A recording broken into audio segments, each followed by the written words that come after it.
kita semua ya, dengan adanya pandemi yang melintas di kepala kita, wah ini industri farmasi pasti akan mengalami kenaikan gitu ya. Tapi dalam prakteknya sebetulnya begini, industri farmasi secara keseluruhan itu juga sebetulnya mengalami negatif growth ya.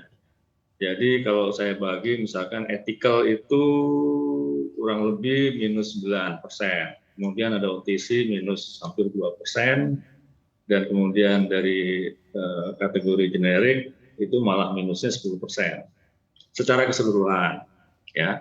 Tapi memang kalau kita bagi industri farmasi itu menjadi farmasi yang terkait dengan COVID, yang tidak terkait dengan COVID ya. Memang yang terkait dengan COVID mengalami kenaikan yang luar biasa. Pada saat pandemi itu misalkan di mulai bulan Juli ya, Juni, Juli, Agustus kemarin itu memang naik luar biasa ya. Yang farma yang terkait dengan COVID ya. Tapi farma yang tidak terkait dengan COVID, nah itu turun malah. Ya, jadi kalau bor yang ada di rumah sakit, bor yang tinggi adalah bor yang terkait dengan COVID. Tapi bor yang tidak terkait dengan COVID kan turun ya. Nah, kemudian ada lagi industri yang suplemen ya, vitamin, multivitamin. Nah, itu terkait dengan peningkatan kesadaran masyarakat terhadap kesehatan itu mengalami kenaikan. Nah, jadi memang kita mesti secara detail melihat ya tren yang ada di industri farmasi tadi. Nah, sekarang sejalan dengan penurunan kasus, melandainya kasus ya, itu udah mulai turun lagi yang farma yang terkait dengan COVID ya. Tapi farma yang tidak terkait dengan COVID ya stable aja, belum ada suatu peningkatan yang cukup signifikan. Yang mungkin cukup signifikan naik adalah di suplemen makanan, vitamin, multivitamin. Nah, itu kira-kira Mbak Alin. Ya.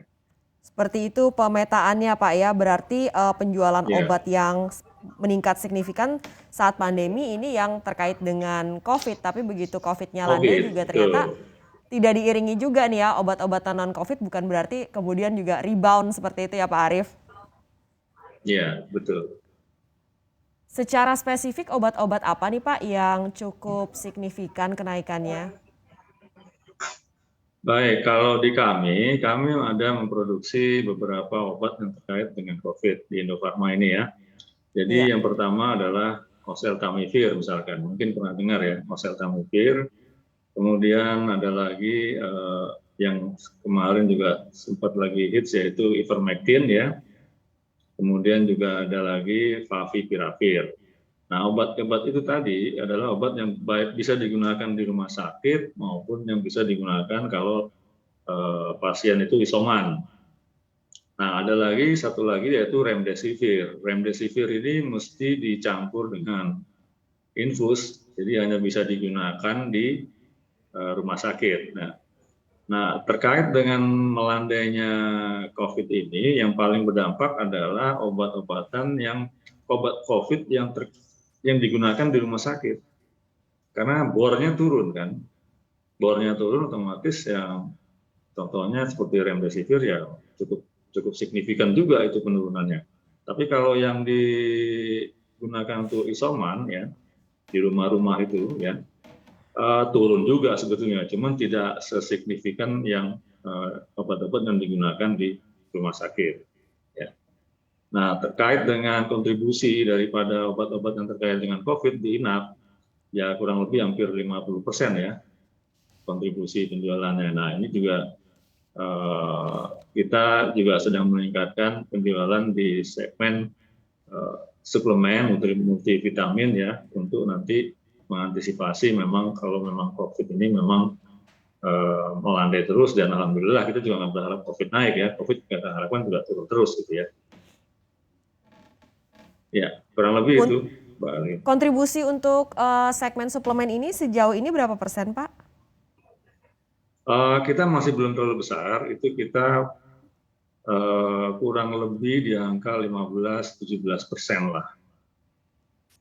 Jadi kita sedang berusaha untuk meningkatkan tadi ya dengan menambah jumlah produk ya, dengan produk-produk multivitamin yang baru ataupun herbal ya, ada herbal yang kita jualnya melalui digital marketing, melalui omnichannel.